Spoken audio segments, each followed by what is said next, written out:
Okay, so I tried the idea I had yesterday to set up micro habits to do every day for work.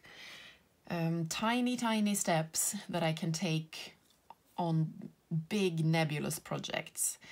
So I put in code one phrase in this document I need to code, and Wednesday, Thursday, Friday I put in open one document and scan, and this can be something I need to assess, it can be something I need to write. It's just open the document, scan it, just to remind yourself of what it's about, maybe check some small thing, you know, there are headings in it or whatever, but it should take no more than 30 seconds.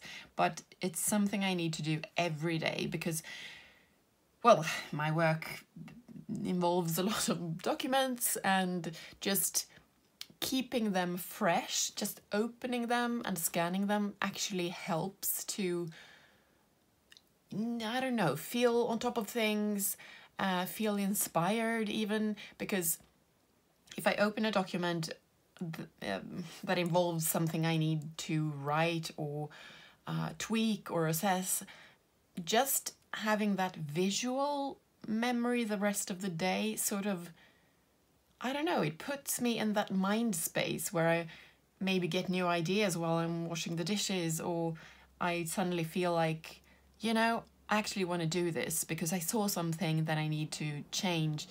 But the actual action, the habit, is tiny. So I don't have to follow up with actually assessing anything, commenting on it, or tweaking anything in the text. The habit is just to scan the document. So there's no effort involved at all, but it can lead to me wanting to put in some effort. Win-win. I also put in correct one problem. I have one project that involves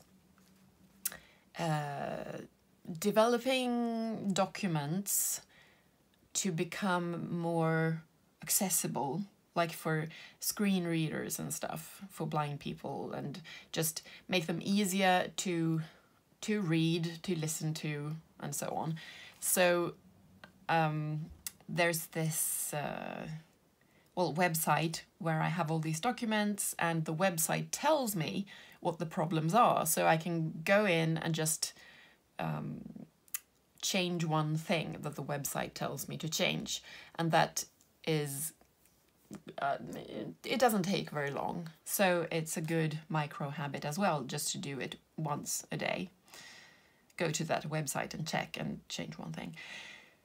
And I also have a project that involves putting subtitles on presentation videos, and that takes a very long time. So I thought that's also something I can do once a day. Just go in and write or tweak one phrase in the subtitles every day.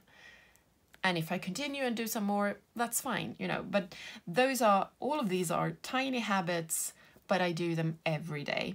And I got the idea yesterday, which was Wednesday, but I never got around to actually doing any of it because it was the end of the day.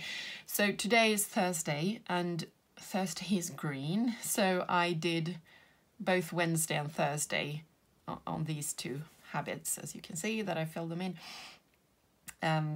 So I fill in Wednesday with Thursday color just to mark that I didn't do it actually yesterday, but I have done,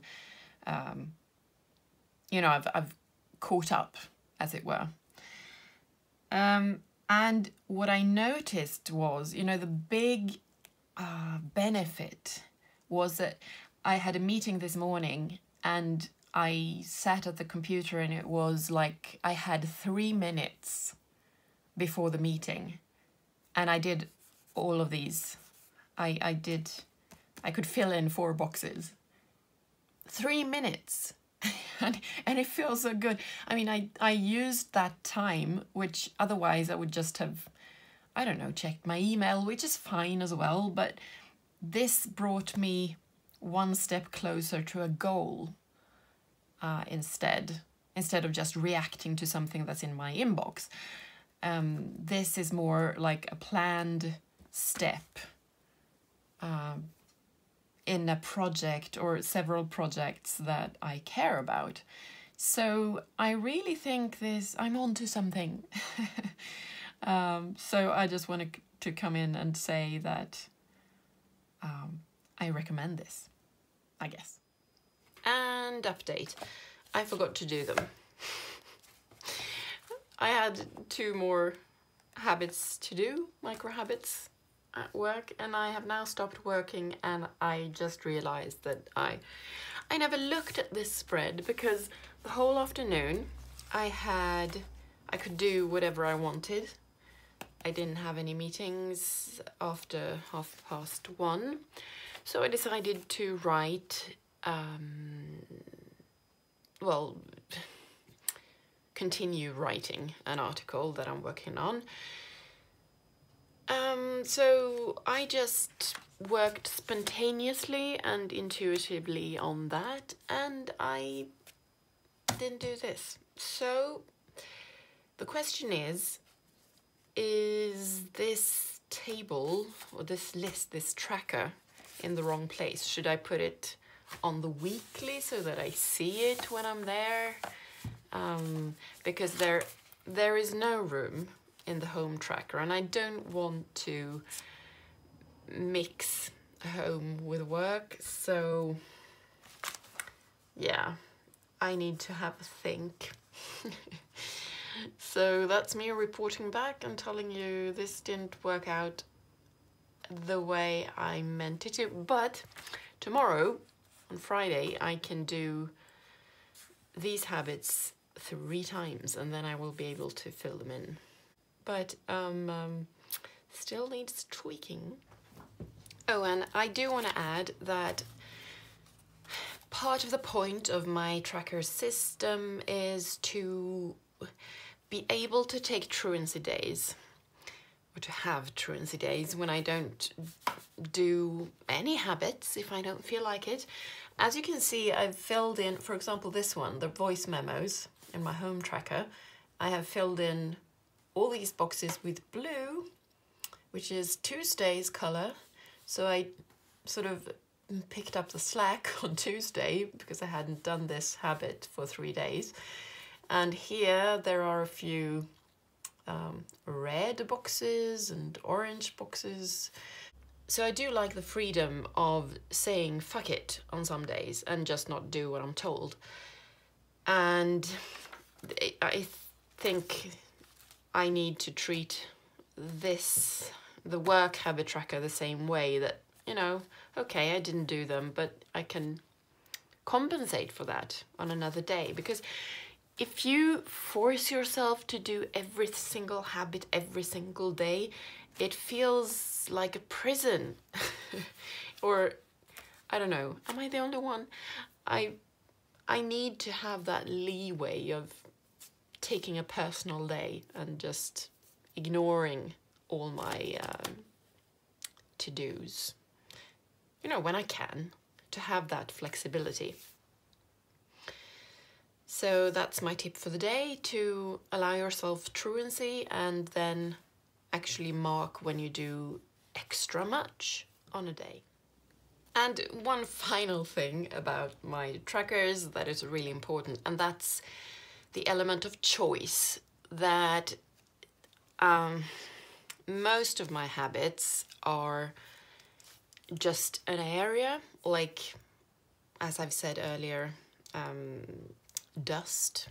It can be hoovering, it can be dusting, it can be in any room of my choosing, or the 2-minute hotspot where I clear away stuff. It can be anywhere in the house, it can be dishes, it can be clothes, it can be anything. So that gives me a feeling of not being forced again to do stuff. That there is still some freedom to choose exactly where I want to do this, and, you know, in what way. And similarly in this work tracker, opening one document and scanning it. It can be any document. It can be a document someone has given me for assessment. It can be something I'm writing. It can be a presentation I'm going to have, and a PowerPoint that I just look through.